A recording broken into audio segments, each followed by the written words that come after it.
Is he presentable yet? I'm not God. Pull yourself together, man. We need you. Blake, we're rolling. Good evening, everybody. It's Friday night at 8 p.m. and this is the Bagpipe Report. It's going to be a fun and interesting and formal week this week. I haven't slept in 3 days. I smell like pizza and my hair is drenched in Steve Carino's blood. Before we begin tonight, though, I would like to take a minute just to say how much I love this business. It is very tough at times because you're on the road a lot.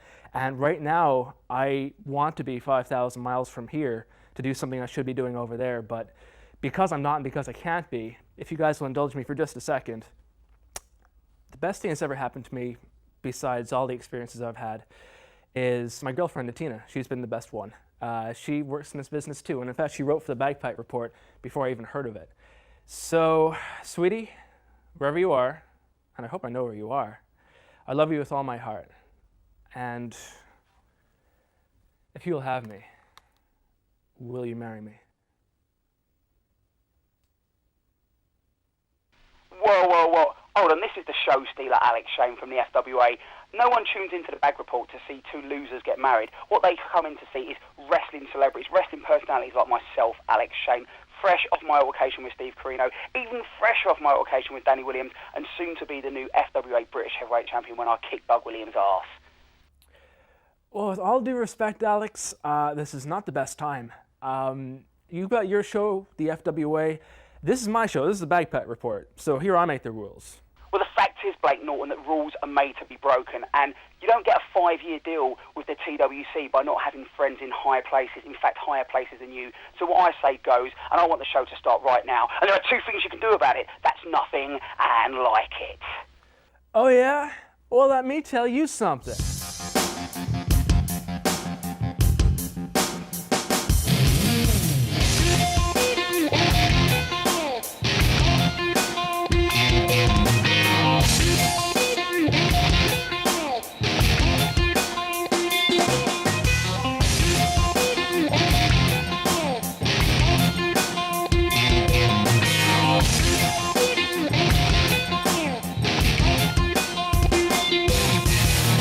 Okay, welcome to the Bagpipe, everybody. This is the Bagpipe Report. My name is Blake Norton.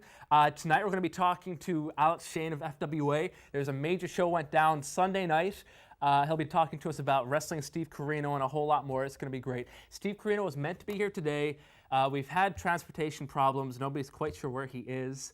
Benefit of the doubt, Steve Carino is a lovely guy, so we hope to get him on the show in the near future. Only it didn't work out this week. So instead, we're having Alex Shane, who beat Steve Carino senseless and vice versa in a very bloody match. And we also have Gangrel and Luna calling us from Florida, which is right now in the grips of major hurricanes. You've probably heard on the news, which makes for some very interesting and challenging listening. First of all, if we're going to cover the news, we got with us right now, your friend and mine, Brian Alvarez, the editor of the Figure 4 weekly newsletter. On to us now from Washington. Brian, how are you doing this week? I'm worried about Steve Carino being lost in the UK. He said he's going sightseeing tonight. Literally, we've not heard from him since like 6:45 this morning, and he's been gone. It's like I know what time it is over there, but over here it's 5:45 p.m.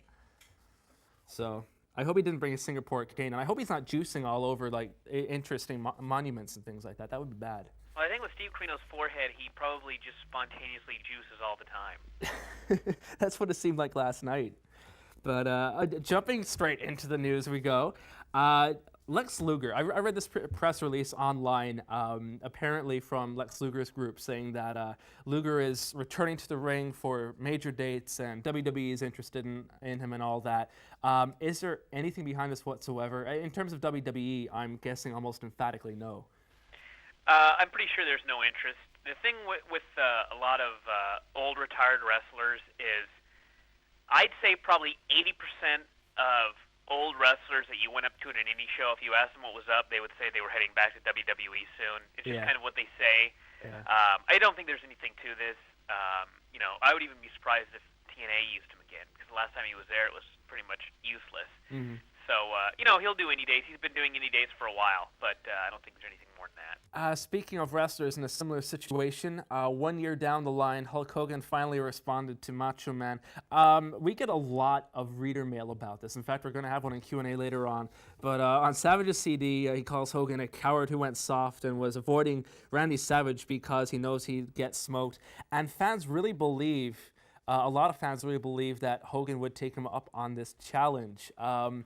What do you read into this whole situation, the fact that Hogan actually returned a year later? Do you think that means that Hogan's actually now interested in that press as well? Because a year ago he wouldn't touch Savage. It was really weird that he actually even mentioned it, because the thing with Hogan is he's really smart, and I figured when he finally accepted the challenge, it would be... in some weird way to bury Savage in doing so, but really this was just like, I'll fight you for free, which shocked me. Yeah. But it's Hogan, so everything he says is all talk. And the thing is, if they're gonna wrestle or fight, where's it gonna be? It's not gonna be in WWE. It's not gonna probably be in TNA. So that doesn't really leave anywhere for them to actually have a match. I don't There's a think lot of car happen. parking lots out there. Yeah, it's not like you're going to see Hogan and Savage in the Orlando parking lot doing a match in front of 45 fans. So. Well, just to make the tie-in between the Ric Flair-Bret Hart feud, Hogan goes on to say, I'll beat Macho Man up one more time because those legs are about the size of my arms. Speaking of said generation, hopefully not slandering everybody too badly here, but Roddy Piper returned to the ring a couple of days ago, I heard, in your neck of the woods over in Portland, Oregon. What happened there? It was a house show. Believe it or not, I actually didn't get all the results because I know less about my area than the entire rest of the world. But he did come back for a Portland wrestling show, and apparently it looked pretty good. So I think it was down in Eugene or somewhere in southern Oregon, so it wasn't one of the usual TV tapings as far as I know. But I was surprised to see him back. But, all the stories that you've talked about today, they all just show the same thing, which is... when you're an old retired wrestler, you just want to get that glory back, and they all come back. So yeah, it's kind of a blanket answer I tend to give to people for this generation. So in Piper's case, there's been some talk that he wants to return to WWE, but I certainly haven't heard that WWE wants him back since they split with him last year. I'm positive he wants to go back, and he's gone as far as to, I don't want to say beg. But, he's made comments about... in fact, he's actually sent WWE faxes and such, giving him ideas for his return, like he's expecting this imminent return. So, he wants to go back, and pretty much everybody, I think, wants a big payday. Yeah. Wants to come back for a WrestleMania match or something like that. But, I don't think there are any plans. Well, speaking about the WWE payroll, I was surprised by this. Tom Pritchard was released, and he's heavily involved in OVW, in the developmental territories. It seemed to happen very suddenly. It happened last week. And from what I've read now, Tommy Dreamer is immediately in his role. What have you heard about this? Well, nobody seems to know why they let go of Tom Pritchard. And the only thing that I could think of was they had an incident once where they were going to hire Zach Gowen, and they hired the wrong one-legged man, and all I could think was, since Bruce Pritchard has personal issues, they fired the wrong Pritchard. But even if they were replacing with Tommy Dreamer, it still makes no sense because the plan is to expand developmental. Yeah. If you can expand developmental, Tommy Dreamer can go anywhere. Yeah. And Tom Pritchard can stay in Ohio Valley because everybody seemed to like him. He did a good job, and why they released him. The other thing I can think of. It makes no sense, but when I really think about Vince McMahon, it kind of makes sense to me. Is that maybe this is like Vince firing somebody that nobody ever thought could possibly be fired. Just get as a way of sending a message to everybody? the entire company that this could happen to any of you. So don't get out of line. Do you think this is sort of maybe a little warning shot? Because we've talked about this before, is that ratings are sinking, and when that happens, Vince will usually try to shake things up dramatically. And do you think this is just a sign that this might be something that sort of came out of left field, but it was something he had in his gut, so he immediately went for it because right now he's feeling the heat? Like I said, I have no idea. I can't explain it. It might have something to do with, there might be plans to switch developmental affiliations or add more. That might have had something to do with it. Right. But it is something that Vince does. When things get bad, Vince's whole deal is he looks at everything that is a non-issue as possibly having to do with a decline. I mean, if you look at the dress code, what do guys wearing a suit in the airport have to do with anything? Nothing. But that's his new big deal. Everybody needs to look like an athlete, a pro athlete, wear these clothes on the road, blah, blah, blah. And it's just another example of putting the blame on something that has nothing to do with anything. Right. Now, from last week, what is our update with Edge? We've since learned that WWE has released that it's a groin injury. How long do you expect to be out for?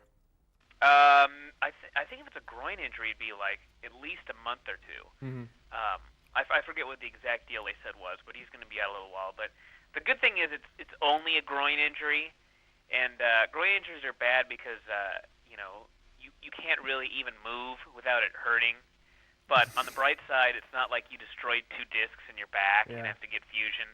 So he'll be in a lot of pain, but he's so much better off than what it could have been. Right. And what a lot of people feared it was when it first happened. It sounds very weird to say that about a groin injury, but we will certainly take your word for it in that regard. What you're saying is basically it's something that can come back to near 100% again. And this isn't going to end your life. So it looks like they're going to continue on this sort of tweener. It's actually almost like by accident to me, it seems. They've come up with an interesting storyline between Edge and Jericho. It almost seems like they weren't going that way, but it just managed to fall out that way, that now they're both slightly tweenerish and they're having this feud going on. And now because of Edge's legit injury, we're forced to wait 6 weeks to actually finally see where they're actually going to go with it. So does that look like a pay-per-view match, maybe at Survivor Series or Armageddon? I'm sure it will be. And it's actually a good thing that they have to hold off on something because lately they've just been, everything's been happening way too fast, and as a result of that, nothing sticks. And I think that Edge is the tweener here, and Jericho is still really a babyface. The fans have designated that, but Jericho's still acting more like a tweener, I'd say. Yeah, I think part of the reason is that they started to turn Edge, and then they stopped. And I think that he'd done enough during the beginning of that turn that they kind of, they took it as this guy, he's not a real baby face. And they watched the boom anyway for months. Yeah, I think they've kind of gotten sick of him as a baby face, so he'll turn. Well, speaking of hot-shotted storylines, the upcoming pay-per-view, I like SummerSlam, as I said here. I don't enjoy being cynical about wrestling, but the upcoming Raw pay-per-view really reads to me as 2 headline matches, which I'm looking forward to, but seem a bit rushed. And the rest of the card seems extremely rushed. The headline match, Randy Orton versus Triple H. People have been talking about saving this for WrestleMania, and suddenly here it is with maybe 2 or 3 weeks build-up. I can't imagine that Orton would just turn around and immediately drop the title, unless, the only saving grace I can imagine at this point would be for Hunter to actually beat him and then have Hunter do the big wind-up to WrestleMania, because I can't imagine Hunter building up to challenging Orton at WrestleMania for the title. Yeah,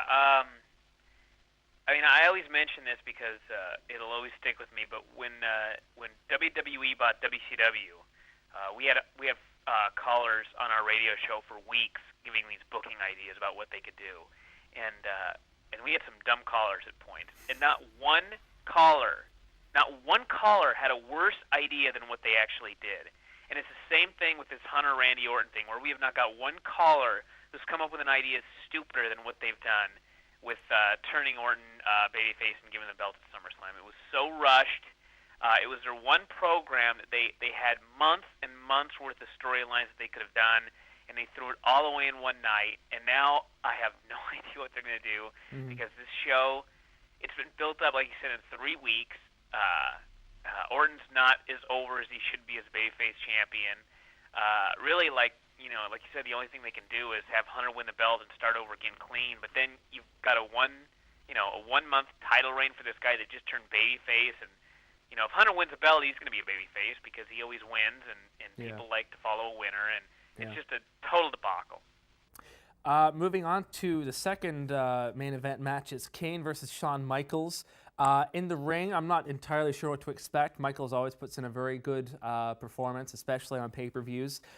The way this feud has been built up has been mind-boggling.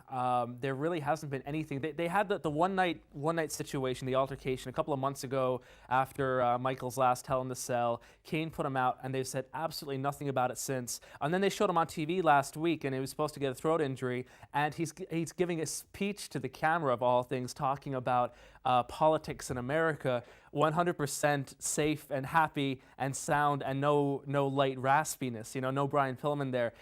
Is there anything that they can do at the show to make this a hot story? Because I just don't see how it's going to happen. Okay, I take back what I said a second ago about Hunter Norton being the dumbest thing. This was even dumber, because I remember when that angle went down. That was one of those rare angles you have in like the 21st century where you just look at it and it's great. It was a great angle, and they just threw it all away to have him show up and speak to young voters, which was phenomenally stupid. So, I think it's going to be an all right match, but is anybody going to care? They may have cared if they'd done something with this, but I don't know why they're going to care, because Shawn just came back at a convention, and now he's going to have a match with Kane, who is turning himself babyface with all this wedding stuff. So, things do not look good. Speaking of not looking good, going down the card, Victoria versus Trish. Again, no disrespect to the athletes here at all. Nobody cares. We're just going straight down through the fact that the storylines, nobody cares. La Resistance versus Tajiri and Rhino. Nobody cares. Chris Jericho versus, once again, for the third pay-per-view this year with no build-up, Christian. Really? I didn't even know that one. That's just what I'm hearing, just simply because Christian came back last week and hit him, and they're really short on matches. That's just what I'm hearing, Well, and the fact that they rush everything, that's probably likely. And then we got Chris Benoit. That'll be a good match, though. Oh, I'm sure it'll be. If they give the guys, at WrestleMania, I thought their match was very good. Maybe a little bit rushed, but very, very good. But there's just nothing there. There's nothing to look forward to. There's no oomph point. There's no center of rotation there. And then you move on to Chris Benoit and Steve Regal versus Flair and Batista, which is we got 4 guys. What do we do with these 4 guys? I think that might be okay. Oh, I think it could be a good match. I think this is one of those pay-per-views that nobody's going to buy, but I think the people that do buy it will be happy with it, because I think there's enough matches on there that are going to be good that if you buy it, you won't be disappointed. But it's like one of those. It's like a good SmackDown or a good Raw, in that sometimes when it's over, you're happy that you watched the show because it was good, but then you think, what was the purpose of this show? Right. It did nothing. It did nothing to build for the future. It did nothing to resolve anything. It was just there, and it was good. And I think that's what this pay-per-view is going to be. Okay, Brian, thank you for joining us. Not SummerSlam, what am I saying? WWE Unforgiven is coming up this Sunday. It's going to be on Sky Sports, so you can check that out. We've got our own supercard coming up on TWC, of course, as well at 8 p.m. on Sunday. We will talk to you again next week to review the card and talk about all the latest news. Thanks a lot, Brian. All right, thanks.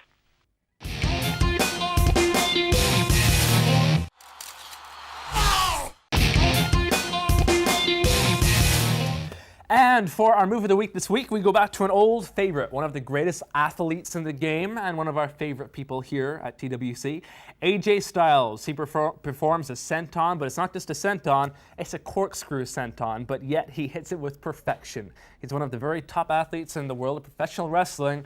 Here's why.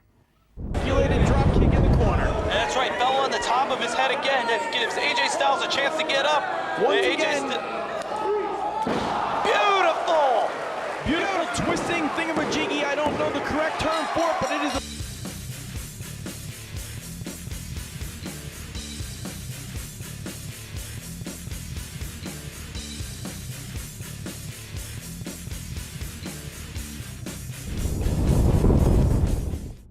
Okay, joining us right now, we have one of the most influential men in British wrestling and also one of the most influential wrestlers. It is Alex Shane. Just last Sunday night, he went head-to-head with Steve Corino in a hardcore bloodbath. You'll be seeing that right here on TWC in the upcoming weeks.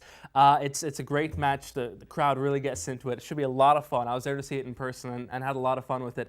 On the phone is Alex Shane. How are you doing, Alex? I'm doing pretty well, actually. I'm in between a zillion and one phone calls to press and media people all up and down the country. The real talking point coming out of Hot Wired for me wasn't so much the Corino thing. It was actually the incident with Danny Williams, which has been getting the most press at the moment. Mm-hmm. And, even though I came up short in some people's eyes, against Steve Corino. Personally, I feel that I held myself in a very professional manner. I did the best job I could in there, and so I don't feel like I lost, so to speak. But I really feel that I gained more than I lost that night by getting that incident with Danny Williams. Mm-hmm. Well, coming up, of course, we've got the big one-on-one match for the FWA Championship. It will be you versus Doug Williams. When is this match coming up, and what can we expect from it? Well, I mean, technically, the match, after losing to Steve Corino, that doesn't make me a number one contender for that title. So, I mean, that's the direction the company seems to be going in with me and Doug. Obviously, there's going to have to be a good offer on the table for Doug to accept it. Right. But personally, I think it's a match that people will want to see. Myself and Doug started on the same day in wrestling at the same wrestling school, which is pretty strange when you think about the different ways our careers have both gone. Yeah. But the way I feel about it, I just think that it's a match that we've never done on the FWA, and we are such polar opposites in British wrestling. He's the solid technical wrestler. He's a wrestler's wrestler. I'm an entertainment-based wrestler. I think it's a match that will definitely draw. So, in my eyes, British Uprising 3 would be the ideal location for such a match. Well, we certainly look forward to that. Now, both you and Doug, of course, are well known for your talents in front of the camera, but behind it, I noticed myself being there as a guest at the FWA show, the amount of work that must go into it between the announcers, the commentators, the backstage tapings, the vignettes that you have, wrestlers talking about their matches coming up, several different camera angles, a great lighting system. Just how much work, how many weeks, and how many people does it take to put a show like that together, a TV taping like Hot Wired? Well, I mean, that was actually quite a small show compared to some of the ones that we've been involved in, like Revival, British Uprising, Frontiers of Honour. The thing that made that show a lot harder for me was I was actually in Canada for 12 days before the event. I flew back from Vancouver. I got back on Wednesday, literally had no sleep, went straight on the road for the ECW, the company in Scotland, and then came back on the Saturday, did a TV taping in Morecambe, went down to Broxbourne on the Sunday. So, I mean, a lot of wrestlers do that kind of schedule all the time, but to actually wrestle and promote is very difficult. So, I mean, the main word is delegation. That's the order of the day at the moment. It's something I never did before, and it was very difficult because because people knew I was behind FWA to such an extent. A lot of the backlash from any things that went wrong would always be put in my direction. But anyone that was working for us or involved with us would tell you that I just didn't like to delegate jobs. Most people that are, quite strong-minded and you want to have everything really, perfect, everything exactly the way you envision it. And, if you could pick between delegating to 10 or, creating an army and cloning yourself, you definitely clone yourself because you want to know if things done correctly. But luckily, I'm surrounded by a lot of people who I trust, who I can delegate to and do know wrestling.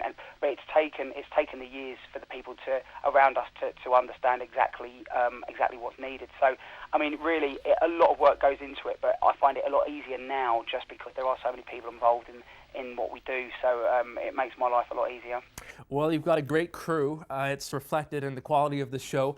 Right now, of course, we've got a packed show tonight. I'm hoping that perhaps you'll come over here to Dublin and talk to us in person, talk to us about, because you've been so involved in British wrestling the last 10 years, and going forward, you look to be a big power in British wrestling as well. Would you perhaps come over and talk to us about it in the near future? Well, I mean, I remember switching on the Bagpipe report, as I always do, and seeing Doug Williams on there, and I thought, how the hell did Doug Williams get on there? So by all means, this will rub it in the anarchist's face once and for all, I think. So I definitely have to come over and do that. Well, thank you very much for joining us here. That has been Alex Shane, the show stealer from the FWA over in England, right here on the Bagpipe Report. Thank you for talking to us tonight, and we hope to talk to you very soon. No problem at all. Okay, this Sunday we return to the realm of the Supercard. 8 p.m. this Sunday night, CZW presents The Cage of Death. If you like hardcore wrestling, I don't need to tell you, Cage of Death, yeah. CZW is one of the most hardcore promotions we have here on TWC. We do quite a lot of it. We've got 3PW and a bunch of other guys. These guys know how to do it well. Zandig is on the card, of course, the Cage of Death.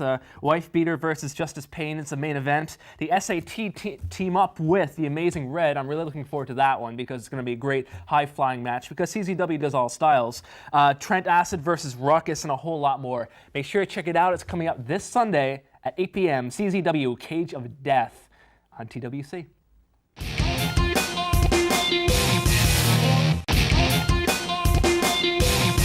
On On the line right now, we have one of the most talented big men in the business. You'll recognize him from his great run in WWE. He's in the headlines right now for two different reasons. One, he headlined a big tour of England a couple of months ago for All-Star Wrestling. And number two, there's been a lot of rumors circulating that you're working some dark matches for WWE again recently. Gangrel, how are you? I'm doing good. How's it over there? Are we in Ireland now? Yeah, there's no blizzards, no hurricanes. No hurricanes. We got a couple of them here. So if the phone goes out, you got to forgive me. It's going in and out with the weather here. No problem. Are you guys safe and sound over there? What's that? Are you guys safe and sound? We live up north. We're just bordered down up north of Tampa there. So. Right. So your house isn't flying away yet. Not yet. No. It's all right. Well, for once we've got the better weather between the two, I suppose. Ireland versus Florida. Who thought we'd come out on top? Yeah, you got the cold stuff over there.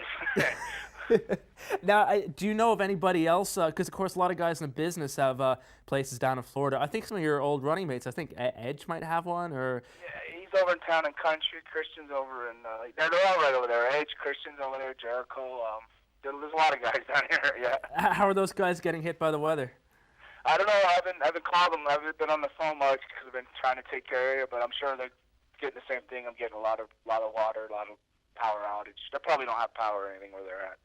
I'm still lucky I have power. Well, the luck of the Irish will be able to keep you on the line for a few minutes anyway. Luck of the Irish.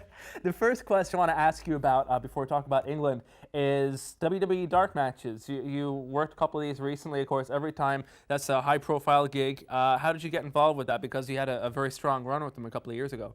Well, they just called up and were just checking in on me and asked me if I'd come do a couple of dark matches. The matches went well, but I don't know if it's like a little bit too heavy or something. I don't know what the deal was. They were talking about the Mordecai thing, and then the next week after the dark matches, I heard he was shipped back down to Ohio Valley. So I have no idea what they were thinking or what's going on. Oh, so maybe I just know they tell me to stay in the gym and stay getting in shape, drop the weight, you know. Right. That's all I really know. They keep me in riddles. You guys know more than I do reading the internet. I'll never know anything. Do you find it strange at all? Because WWE has been kind of odd about weight in the past, is that there's been a lot of very talented big guys, guys like Vader, for example, who weight really can complement a lot and do have decent conditioning for their size and all that. Blue Meanie is another example of a guy whose weight was part of his gimmick, for example. Yeah, when he lost the weight, there went his gimmick. There went his gimmick, and nobody's heard from him since on a national scale. And I have to say, I mean, all bias aside, I saw you in England a couple of months ago. I was on the road with you. I thought you looked great. You were big, but I thought you looked great, and I thought you moved great. Do you think... Yeah, I'm saying about the same as that, but I think they're looking for those, you know, like the cookie cutters they got coming out of Ohio Valley. They all look the same, you know. They all cut up and really lean, in good shape guys. But I think they need to have different guys with different personalities and a different variety too, like you said, like with the Vaders and even like the Bigelows and all that. They really gave it a real spice and a good taste, you know. Gave you a little bit of everything to look at. Plus, it gave us chubby kids something to look forward to when we were kids watching it. Do you think that's one of the reasons why so many guys from Ohio keep being brought up and put back, because they're brought up for their look, and then when it turns out they don't have the right charisma? They're almost all exactly the same. Yeah, they're brought up and they're really nothing against them. I don't really know any of them, but you know, there's a few like Eugene. He's a really great guy. He looks good. He came up with that gimmick, but yeah, but he's been wrestling hell like me, like 16 years or more, or something like that. You know? Yeah. But the other guys are all they're just so stereotyped. They look like they're kind of quite boring, I think, in my opinion. But then there's nothing personal against them, no disrespect. There's just but maybe that's what the deal is. I have no idea, but they come up, they disappear, they come up, they can't find something, they go away. But here I am. I'm just an old guy trying to get back in there, but you never know how things go. You know, it's all timing, being in the right place at the right time. Well, when you were working with WWE before, you sustained a serious injury. You hurt your neck? Yeah, I herniated my 5, 6, 7 disc, ruptured the 8th, bulged the 9th. I was out. I've torn a pec, torn my shoulder out. I was really very being in shape. I got hired when I was really like in shape like these guys were then, and also seemed to be was injury bound. And now that I'm back a little heavier, I'm a lot more comfortable in the ring and actually not getting hurt at all. You know, well, you see me. You're on the road. I was on the road 3 straight months. You know, and no, not an injury. Just kept moving. You know. Well, I had a bad back one day, but other than that, I mean, nothing major. You know. You're just trying to think back to which injuries I heard of, right? Yeah. I want to ask you now. You were touring around. You were headlining shows for All Star Wrestling for it was 3 months around England. How did you like working around the area, and how do you find the fans in England compared to back in the U.S.? Well, I like it real good because it's still like a territory there, you know. The people still, you know, buy into the angles, you know, if they would run any angles, Brian. But if they would ever run any angles, but they were still like a proper crowd, you know, real proper, like, and they're fun to work in front of. I hear they're a little bit different, you know. They've paid and they just want to yell at. They just come. They're proper wrestling crowd. That's all I can really say. I mean, yeah. Well, something I found interesting in England is that in the U.S. a lot of crowds are, I don't like to use the term smart in this way, but they're very judgmental of wrestlers, whereas in the UK, I saw you go out every night, and one night you'd choose to be babyface, and people would be so into you, and the next night you'd want to piss people off, and they would hate you so much. It was like, no matter what their predisposition was, because they all knew who you were, they all bought their tickets to see you, within 2 minutes you had them believing whatever you wanted them to believe. Is that something that's being lost in the U.S.?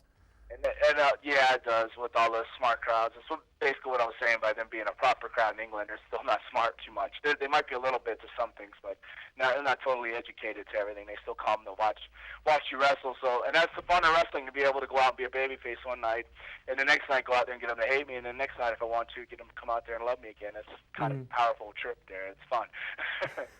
Now, I hear that you've been on your travels recently. I tried you a couple of weeks ago, and you were very, very far away. Where have you been?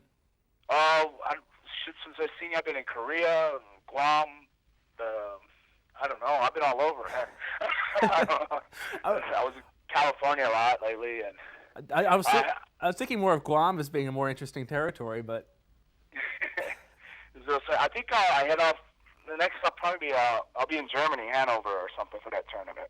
A question I want to ask is that you've had a very in the public eye, your relationship with Luna Vachon has been out there, and you guys have been together for how long? 10 years? Oh, no, longer than 10 years. About we've been married since '94, so we've been together about 15 years. 15, yeah. How do you do it in a business like wrestling, especially when, I mean, sometimes you guys are working the same shows, but more often than not, you're on the road with WWE for 6 months at a time, or she's on the road with WWE, or on the other part of the world. Well, it's not a picnic. It's something you have to work at. It's not the easiest thing to survive a marriage in wrestling, you know. Actually, I have thought about writing a book about surviving a marriage, Luna Vachon, and pro wrestling, you know, surviving Luna Vachon. But just because she won't get off her butt and write a book because she doesn't want to embarrass somebody, probably me. But no, it's not easy. You got to work at it, you know, because you do spend a lot of time away, and a lot of things happen, and in show business and in wrestling, a lot of things are thrown at you. You're put in a lot of weird positions, you know. But we're coming through. We've had good times, great times. We've had some bad times, and we're on the upswing now. Things are looking quite bright for us now. So. Well, that's terrific. You guys actually wrestled. Stop me if I'm wrong here. You guys. Please don't bring that black wedding match up, dude.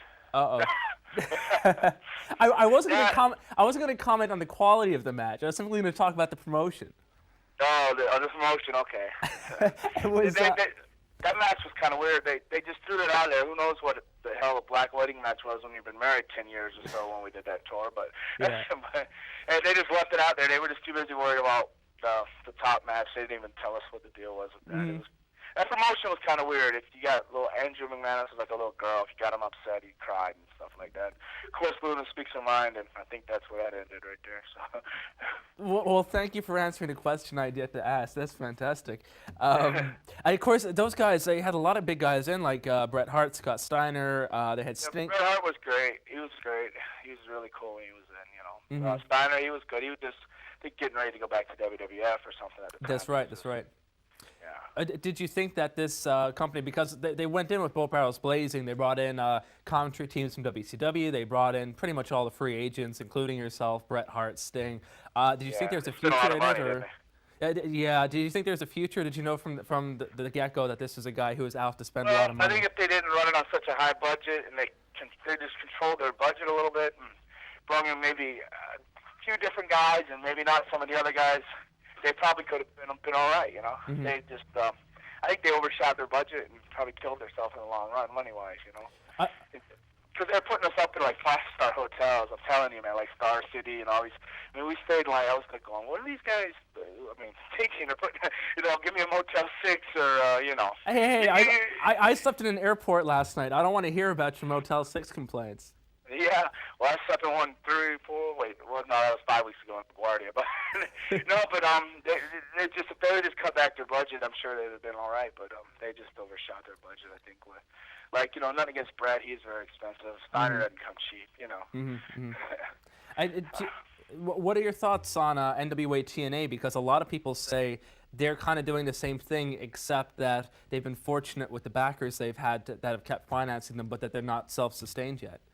Yeah, I don't know what's going on there. They're weird, They're just they're struggling. I think that Jared's got a lot of money lost out in that, and they're just trying to get it back any way they can. They got backers and stuff, but I think they're just trying to hold on to that the best they can. And I don't know what's going to go on with Ted Turner if his no compete clause is up pretty soon. I hear rumors, and I'm sure you've probably heard more than I have about. We've heard bits here and there. Have you heard from guys about potentially something starting up there? I've heard I've heard some gossip, but I never heard anybody say anything for sure about it.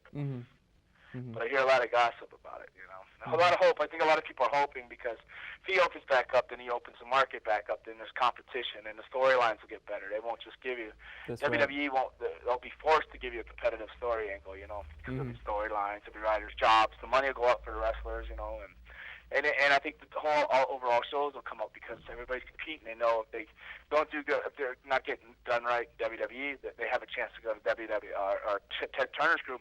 That they're going to try to look as best as they can in WWE, and especially so make the work level so much better with the competition. And so hopefully that takes off, but who knows? But did you want to talk to Luna at all? Yeah, I'd love to, actually. In fact, just before I let you go, let me ask you one quick question. I saw both of you guys on a poster down in Cork for, I think it was October 2nd, and there's no phone number, no name for promotion or anything. Are you guys meant to be over here? I was supposed to be going to Ireland, or it was talked to me about going to Ireland, but it never got confirmed or secured or anything, so I don't know. I don't know what the deal is, so October 2nd is October 2nd. I don't know where I am. I know somewhere around the second weekend in October on, I'm in Germany for the old Auto One tournament thing near Hanover.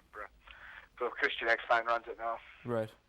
Well, it's been a pleasure talking to you. Best of luck with your upcoming bookings. We'll continue to talk about them here because, as I said, I don't like to. It's not worth saying unless it's true because then no one believes it. But earlier this year, I had the chance to work with you on the road, and you're in great condition, and you put on a great show. And anybody who gets a chance to see Gangrel on the road, buy a ticket. You will not be disappointed. Thank you, Blake. And I'm going to turn you over to Luna now, so you can do your Q&A or whatever it is with her. You bet.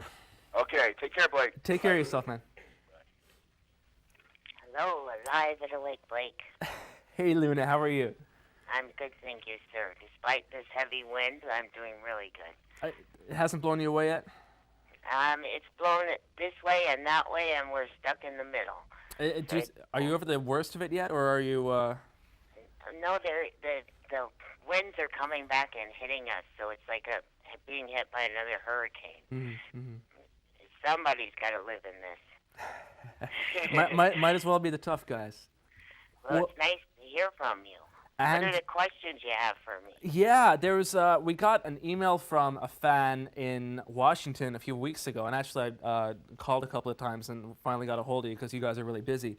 Monica in Washington really likes your work. She's been a big fan of your work for a long time, and she's been wondering what have you been up to since you last worked with WWE, and if you're going to be coming back and doing a full-time wrestling gig again, or if you're focusing on other things. I'm kind of focused on other things, mainly keeping the vampire out there on the road.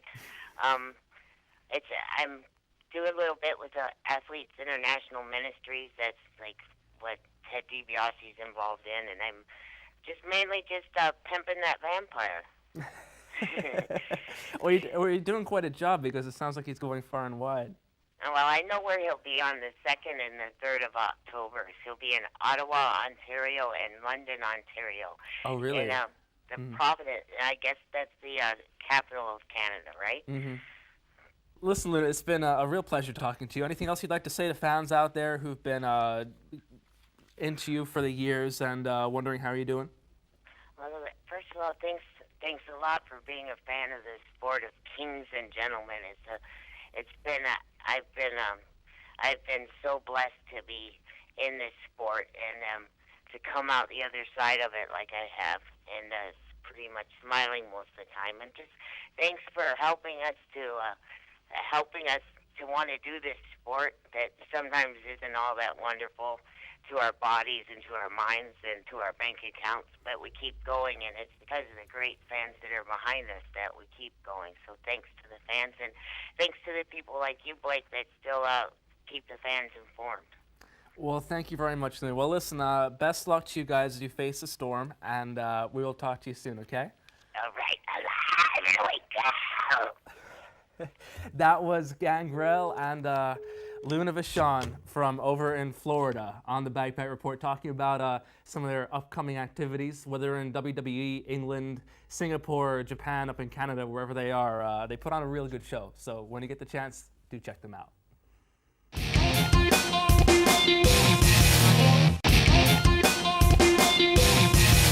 Okay, our first Q&A this week comes from Ben, who asks the following question. Hi Blake, could you please tell me and all the UK fans when World of Sport will be showing the Big Daddy and Giant Haystacks matches? I'm also interested in finding out if they plan on showing any of Pat Roach's matches as he is no longer with us. Yours, Ben. Well, I'm not sure about Pat Roach, so keep your eyes on the screens for that one because they're always showing new World of Sport. I can tell you, however, that when it comes to Giant Haystacks and Big Daddy, they've already been on the channel, but Big Daddy's making a comeback. He's going to be back again this coming Saturday, the 18th, so it's next Saturday if you're watching it right now, tonight, Friday. So watch out for that one, and these guys will be back on the channel again. Both of them big legends, and we're proud to have them with World of Sport.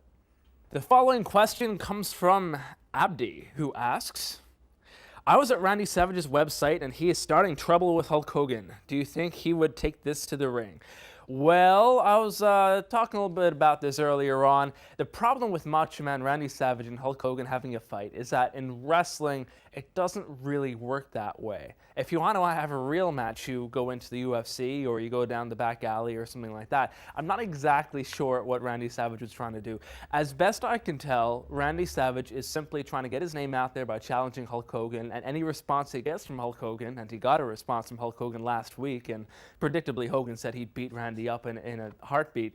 That just serves to bring Macho Man up a little bit. He hasn't been around any of the major promotions the last couple of years, so he wants to keep his name out there. And what better way than challenging Hulk Hogan to a match?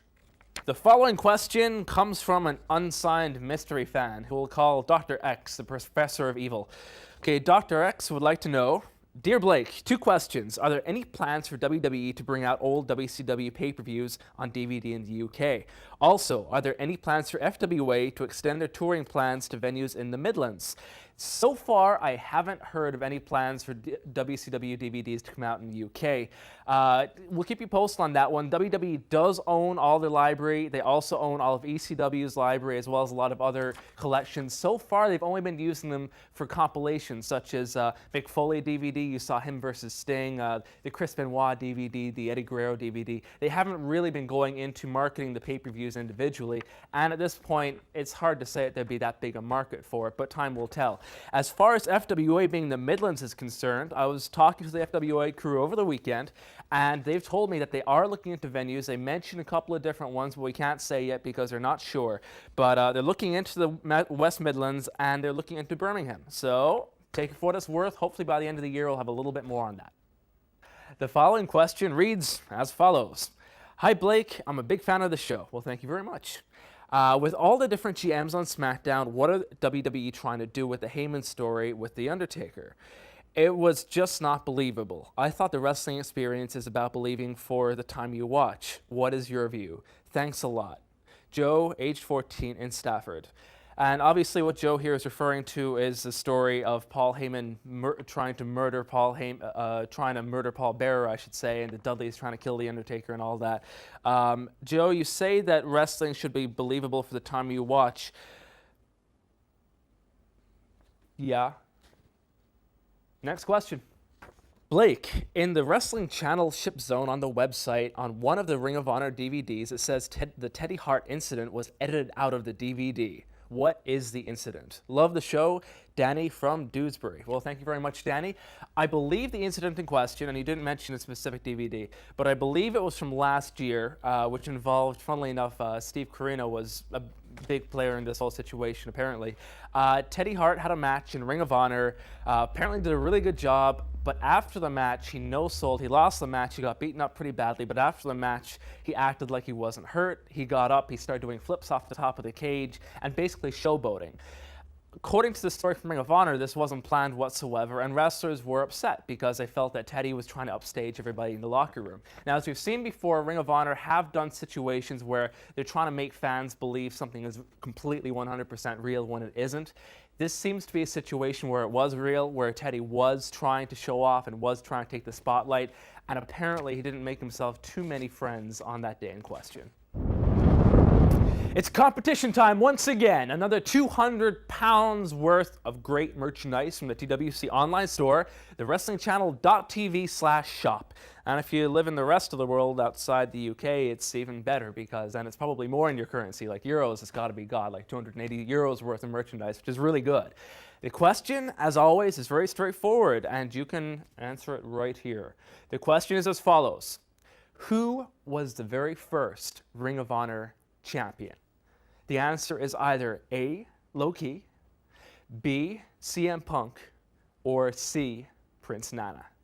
You can answer the question as follows: Blake A, Blake B, or Blake C. Get texting your answer. The number is 88066. Each text costs $1.50, and you've got till Thursday to get those entries in. Okay, guys, time to take a look at some upcoming events in the UK and Ireland, and sometimes even a little bit further abroad. If you've got a show coming up, you've got events coming up, send us an email, info@thebagpipereport.com. We'll take a look at the show, and the top shows will be promoted right here on the Wrestling Channel because that's what we want to do. Okay, let's get to this week's events.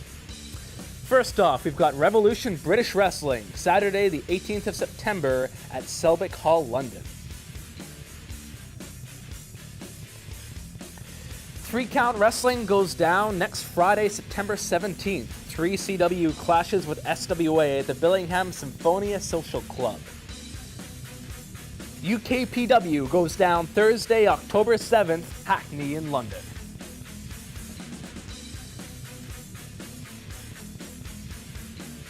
World Association of Wrestling goes down Saturday, October 2nd at the Community Centre in Fakenham.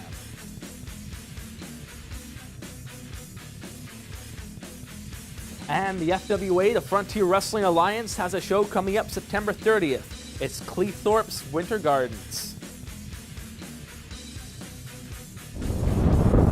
That's about it for the Bagpipe Report this week. I hope you've enjoyed yourselves. I know I have. Let's take a look at what's happening this upcoming week on TWC. All the action, the WrestlingChannel.tv. Check it out for your upcoming guides and your upcoming listings. Here's a little bit of a look at what you can expect in the next 7 days. First up, we head to New Japan Pro Wrestling. As one of the most lethal talents in the business, Bob Sapp has his own special. He goes head-to-head with several top talents, including Kensuke Sasaki and Shinsuke Nakamura.